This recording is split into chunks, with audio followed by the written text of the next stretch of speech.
नमस्कार, स्वागत है आपका जीजी एजुकेशन पॉइंट में। यदि आप UGC net, assistant professor, UP PGT, TGT या सीटेट जैसे एग्जाम्स की तैयारी कर रहे हैं तो आज का यह वीडियो आपके लिए बेहद महत्वपूर्ण है।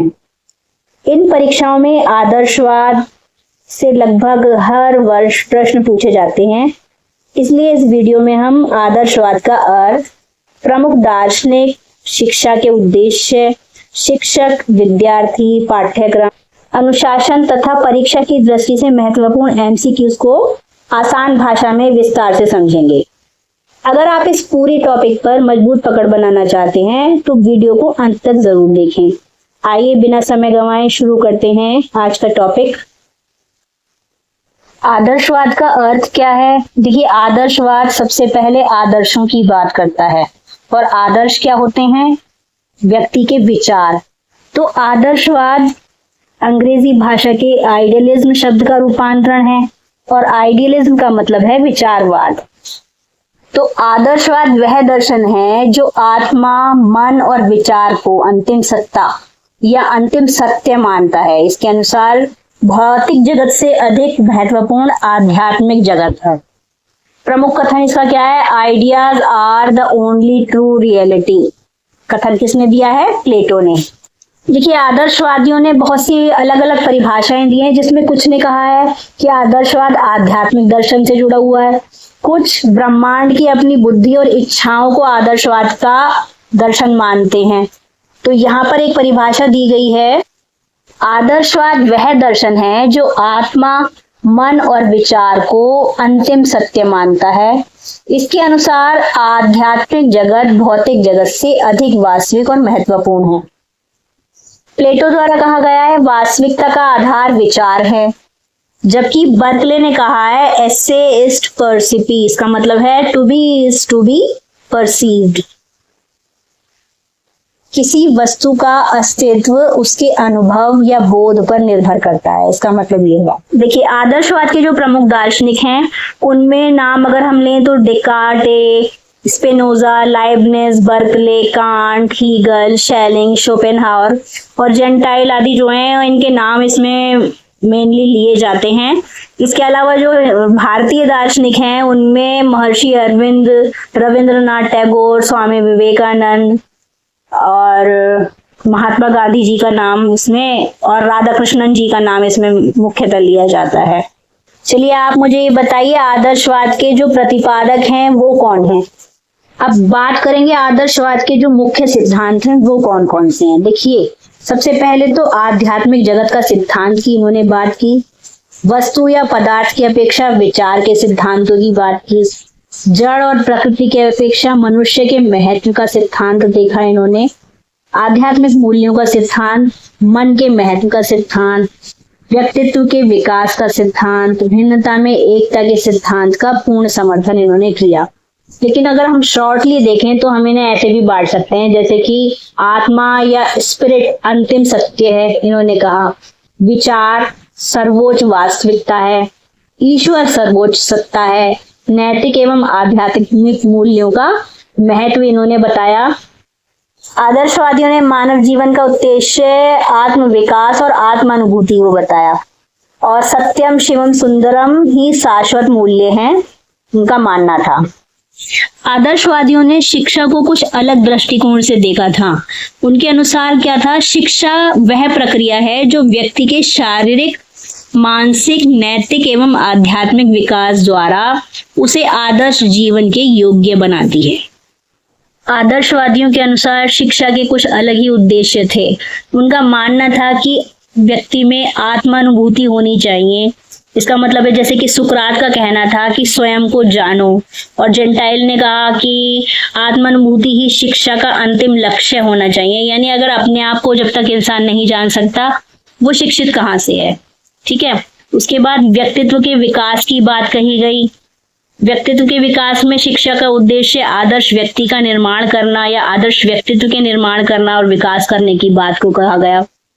अब अगर हम देखें नैतिक विकास और आध्यात्मिक विकास को, तो सत्यम शिवम सुंदरम की जो मूल्य हैं वो शिक्षा के द्वारा प्रदान किए जाएं, ये आदर्शवादियों का मानना था।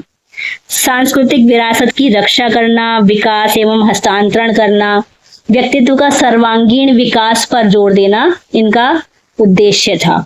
इसी प्रकार आदर्शवादियों के अनुसार सत्यम शिवम सुंदरम जो है वो आध्यात्मिक मूल्य हैं। तो और ये मूल्य जो हैं चिरंतन हैं, शाश्वत हैं, स्थायी हैं, अपरिवर्तनशील और सत्य हैं। तो उनका मानना था कि आध्यात्मिक मूल्यों की प्राप्ति के लिए सत्यम शिवम सुंदरम की प्राप्ति छात्र कर पाए। जैसे कि हार्नी ने कहा था कि आध्यात्मिक मूल्यों की प्राप्ति होने पर मनुष्य पूर्णता को प्राप्त करता है। इसी प्रकार पवित्र जीवन के लिए तैयार करना आदर्शवादियों का उद्देश्य था। जैसे कि फ्रोबेल ने भक्तिपूर्ण, पवित्र और कलंक रहित जीवन की प्राप्ति करने की बात कही थी। अब बात करते हैं शिक्षा के पाठ्यक्रम के बारे में। तो आदर्शवादियों में अलग अलग तरह से अलग अलग दार्शनिकों ने शिक्षा का पाठ्यक्रम रखा। जैसे प्लेटो ने बौद्धिक, कलात्मक और नैतिक शिक्षा के आधार पर विषयों का चयन किया। जैसे कि बौद्धिक विषयों में भाषा, साहित्य, इतिहास, भूगोल, विज्ञान को रखा। कलात्मक विषयों में कला और काव्य को रखा। नैतिक विषयों में धर्म, आचार शास्त्र और आध्यात्मवाद को रखा। इसी तरह से जे.एस. रॉस के अनुसार शारीरिक और आध्यात्मिक दो भागों में पाठ्यक्रम को बांट दिया गया।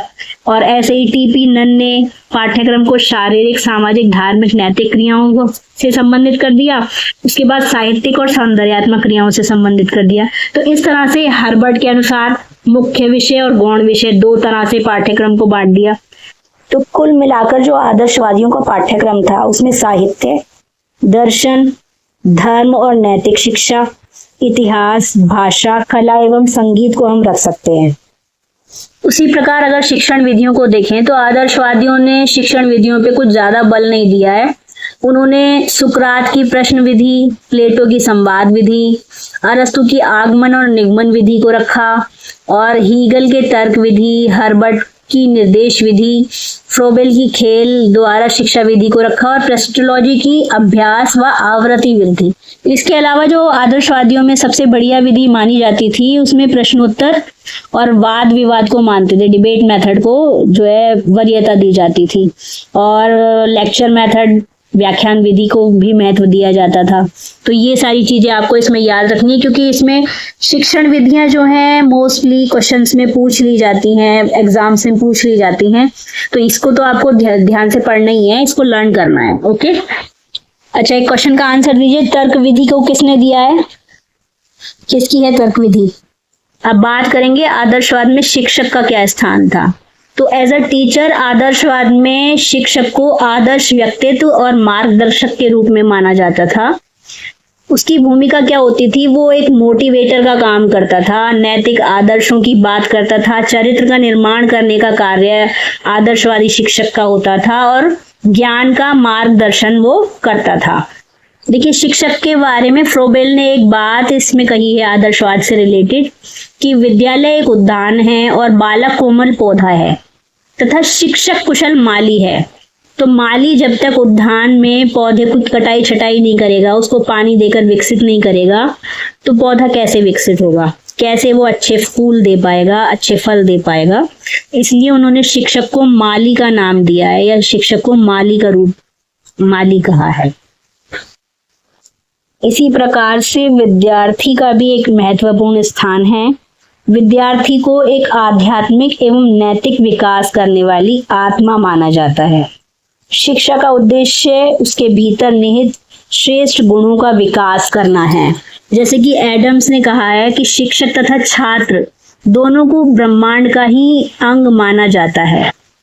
और यदि हम आदर्शवादी विचारकों में एक गोटे हैं, गोटे महोदय को देखें, तो उनका मानना क्या था कि उनके जो टीचर थे उनके विषय में उनका क्या मानना था कि उसके अंतर्गत हमने कुछ सीखा नहीं है, अपितु अपने को बनाया है। शिक्षक के बारे में उनकी ये विचारधारा थी या धारणा थी। आदर्शवादी अनुशासन के मामले में बहुत पक्के थे। उनका मानना था कि आदर्शवाद आत्म अनुशासन जैसे सेल्फ डिसिप्लिन का समर्थन करता है, बाहरी दंड की अपेक्षा आत्म नियंत्रण पर अधिक बल देता है। आदर्शवादी विद्यालयों को एक ऐसा स्थान माना जाता है जहाँ श्रेष्ठ चरित्र, नैतिकता और आध्यात्मिक मूल्यों का विकास हो। आदर्शवादियों का मानना है कि विद्यालय ही एक ऐसा स्थान है जहाँ पर बालकों को अपने विचार और तर्क करने के लिए उचित पथ प्रदर्शन प्राप्त होता है, और जहाँ पर सामाजिक गुणों का विकास होता है, जहाँ सांस्कृतिक और आध्यात्मिक गुणों को ग्रहण करने का अवसर मिलता है। आदर्शवादियों के कुछ गुण हैं, जैसे कि आदर्शवाद में चरित्र निर्माण पर बल दिया गया, नैतिक मूल्यों की विकास की बात करी गई, आध्यात्मिक उन्नति की बात करी गई, और शिक्षक का सम्मान आदर्शवादियों द्वारा किया जाता था। व्यक्तित्व का समग्र विकास करने की आदर्शवादी बात करते थे। देखिए, इसके अलावा आदर्शवाद ने शिक्षा को क्या क्या दिया देख लीजिए। सबसे पहले इन्होंने सत्यम शिवम सुंदरम का जो दर्शन था उसको आदर्शवाद ने शिक्षा में दिया।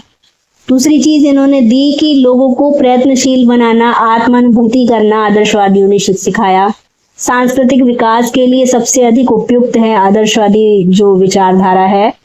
साथ ही चरित्र निर्माण है, आध्यात्मिकता की ओर इन्होंने लोगों को अग्रसर किया। और कह लें अगर व्याख्यान विधि है, वाद विवाद है, प्रश्न उत्तर विधि है, आगमन निर्गमन विधि, अभ्यास विधि, ये सारी विधियां आदर्शवाद की ही देन है। और आदर्शवाद की जो प्रक्रिया है वो अध्यापक को महत्वपूर्ण स्थान देती है, ये तो बात आप मानेंगे ही। लेकिन इतना सब कुछ होते हुए भी आदर्शवाद की कुछ आलोचना भी की गई। बहुत से शिक्षा शास्त्रियों ने आदर्शवादी विचारधारा की आलोचना की, इसको सीमित कर दिया गया है, इसका सीमांकन कर दिया गया है। जैसे कि पहली आलोचना इसकी क्या करी गई कि जो इसके उद्देश्य हैं वो आदर्शवाद द्वारा जो शिक्षा के उद्देश्य हैं वो अमूर्त हैं, यानी आदर्शवादी शिक्षा के उद्देश्य भविष्य से संबंध नहीं रखते हैं, बौद्धिक क्षमता से ये परे होते हैं, ये बात इसमें कही गई। दूसरी बात इसमें क्या कही गई कि आज का जो युग है उसमें आत्मानुभूति की बात करना काल्पनिक है, बिल्कुल कल्पना लोक में विचरण करने के समान है या घूमने के समान है। तीसरी बात इसमें कही गई कि आदर्शवादी विचारकों ने शिक्षा में संस्कृति पर जोर दिया है, विज्ञान और प्रौद्योगिकी की इन्होंने अवहेलना की है। उसके बाद इन्होंने ये भी कहा कि जो विधियां हैं वो आदर्शों को प्राप्त करने के लिए वर्णन नहीं कर सकती हैं, मतलब वो विधियां आदर्शों को प्राप्त करने के लिए सुटेबल नहीं है। जिस प्रकार आज का युग वैज्ञानिक युग है उसके लिए आदर्शवाद जो है केवल आध्यात्मिक विषयों को ही ध्यान में रखते हुए अपना पाठ्यक्रम देता है, तो ये व्यवहारिक पाठ्यक्रम ना देकर सैद्धांतिक पाठ्यक्रम की बात करता है। तो इससे रिलेटेड इंपॉर्टेंट पॉइंट्स कुछ ये हैं कि आदर्शवाद के जनक हम कहेंगे प्लेटो को, अंतिम सत्य आत्मा को इन्होंने माना है, शिक्षा का उद्देश्य आत्मानुभूति और चरित्र निर्माण करना है, शिक्षक आदर्श एवं मार्गदर्शक का कार्य करता है, अनुशासन आत्मानुशासन पर बल दिया है। प्रसिद्ध आदर्श क्या है इनका? सत्यम शिवम सुंदरम। प्रमुख दार्शनिक प्लेटो, बर्कले, कांट और हीगल हैं। भारतीय आदर्शवादी कौन है इसमें? स्वामी विवेकानंद, श्री अरबिंदो, डॉक्टर राधा कृष्णन, महात्मा गांधी आदि इसमें भारतीय आदर्शवादी हैं। तो यहाँ हमारा ये चैप्टर कंप्लीट हुआ है। अब आगे हम देखेंगे इससे रिलेटेड एमसीक्यूज को। तो जो बच्चे आज पहली बार आए हैं उनसे कहूंगी कि चैनल को शेयर करें, लाइक करें और सब्सक्राइब करें। साथ ही जो एमसीक्यूज कर रहे हैं बच्चे, प्रैक्टिस कर रहे हैं, वो एक कॉपी लेकर बैठे और उसमें एमसीक्यूज के सही आंसर देते जाएं और कमेंट में लास्ट में लिखकर मुझे ये बताएं कि कितने एमसीक्यूज आपके ठीक हुए हैं।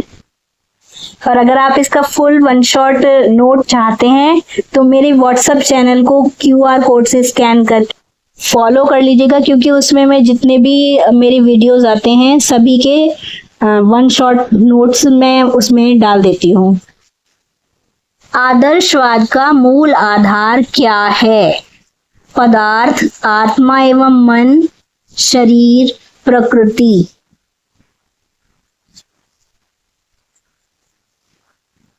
तो आदर्शवाद का मूल आधार है आत्मा एवं मन।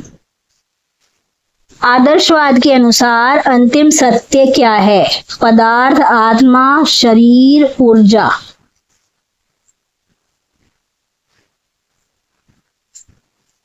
तो आदर्शवाद के अनुसार अंतिम सत्य है आत्मा। आदर्शवाद के प्रमुख प्रवर्तक कौन माने जाते हैं? रूसो, प्लेटो, डार्विन, लॉक।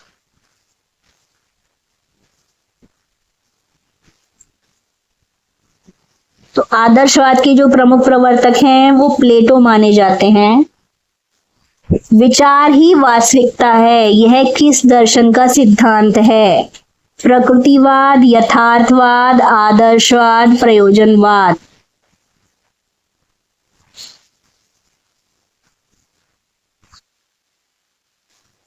तो ये सिद्धांत है आदर्शवाद का। आदर्शवाद में शिक्षा का प्रमुख उद्देश्य क्या है? रोजगार प्राप्त करना, चरित्र निर्माण, धन कमाना, प्रतियोगिता जीतना।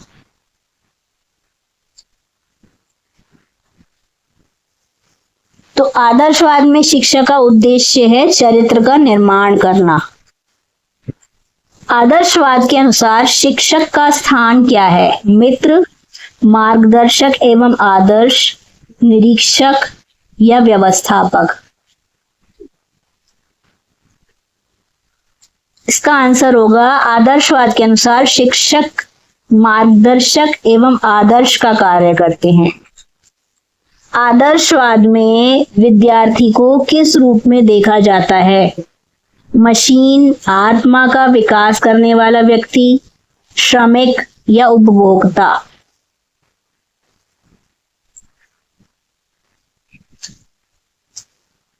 तो आदर्शवाद में विद्यार्थी को आत्मा का विकास करने वाला व्यक्ति के रूप में देखा जाता है। आदर्शवाद किस प्रकार के मूल्यों पर बल देता है? भौतिक मूल्य, नैतिक एवं आध्यात्मिक मूल्य, आर्थिक मूल्य, राजनैतिक मूल्य।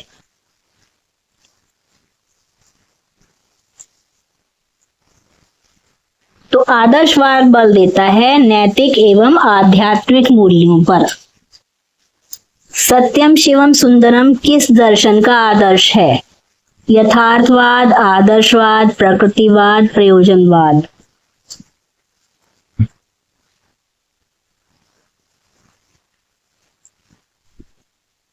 इसका आंसर होगा सत्यम शिवम सुंदरम आदर्शवाद के अंतर्गत कहा जाता है, आदर्शवाद का आदर्श है। आदर्शवाद के अनुसार ज्ञान का सर्वोच्च स्रोत होता है इंद्रियां, बुद्धि एवं आत्मानुभूति, प्रयोग, अनुभव।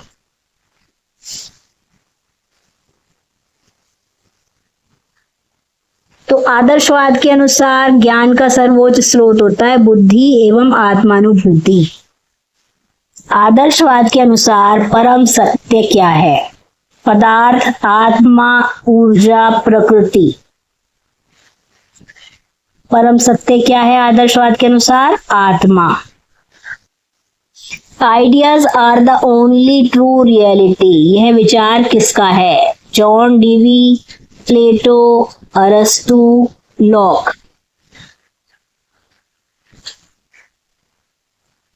तो ये विचार है प्लेटो का। आदर्शवाद में शिक्षा का सर्वोच्च उद्देश्य क्या है? व्यावसायिक दक्षता, आत्मानुभूति, आर्थिक विकास, वैज्ञानिक दृष्टिकोण।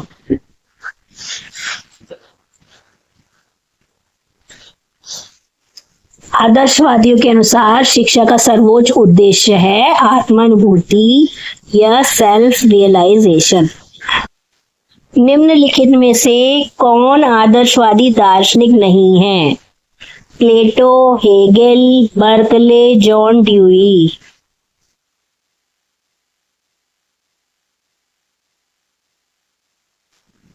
तो यहाँ जॉन ड्यूई जो हैं वो प्रयोजनवाद के दार्शनिक हैं, तो बाकी सब आदर्शवादी दार्शनिक हैं। ऑप्शन नंबर डी इसमें हमारा आंसर होगा। To be is to be perceived, assessed, परसिपी किस दार्शनिक का प्रसिद्ध कथन है? प्लेटो, बर्कले, कांट, अरस्तु।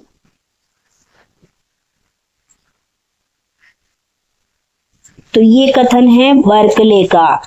ऑप्शन नंबर बी इसमें हमारा आंसर होगा।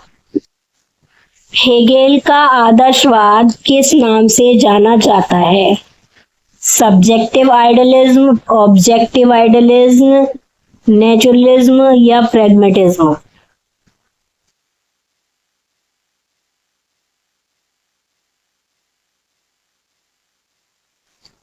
हेगेल के आदर्शवाद को ऑब्जेक्टिव आइडियलिज्म के नाम से जानते हैं या ऑब्सोल्यूट आइडियलिज्म के नाम से जानते हैं। कांट का दर्शन किस नाम से प्रसिद्ध है? Absolute idealism, critical idealism, experimental idealism या ह्यूमनिज्म।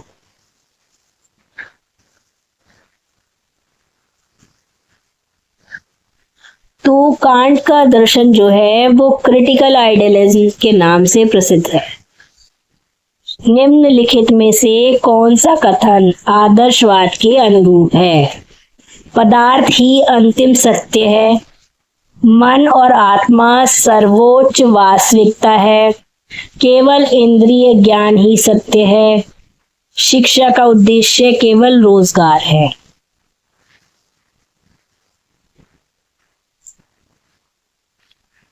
इसका आंसर होगा मन और आत्मा सर्वोच्च वास्तविकता है। ऑप्शन नंबर बी इसमें हमारा आंसर होगा। निम्नलिखित में से कौन सा आदर्शवाद की विशेषता नहीं है? आध्यात्मिकता, नैतिकता, भौतिकवाद, चरित्र निर्माण।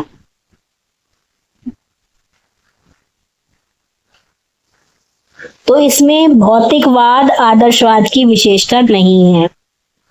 बाकी आध्यात्मिकता, नैतिकता और चरित्र निर्माण तीनों ही आदर्शवाद की विशेषताएं हैं। प्लेटो की प्रसिद्ध कृति कौन सी है? Politics, Republic, Emile, Democracy and education.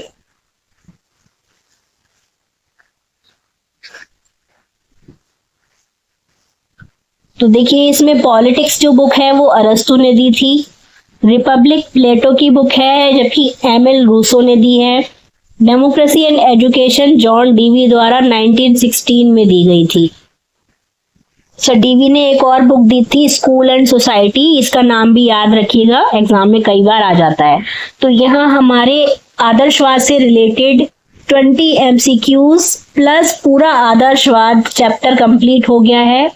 Video पसंद आई हो तो लाइक, शेयर एंड सब्सक्राइब कीजिएगा अगर वीडियो नॉलेजेबल लगी है, और आगे देखने का मन है, आगे किस टॉपिक पे वीडियो बनाना है मुझे कमेंट करके ज़रूर बताइएगा, और कमेंट करके ये भी बताइएगा कि आपके कितने क्वेश्चंस के आंसर बिल्कुल करेक्ट हुए हैं। चलिए मिलते हैं नेक्स्ट वीडियो में। Bye, thanks for watching.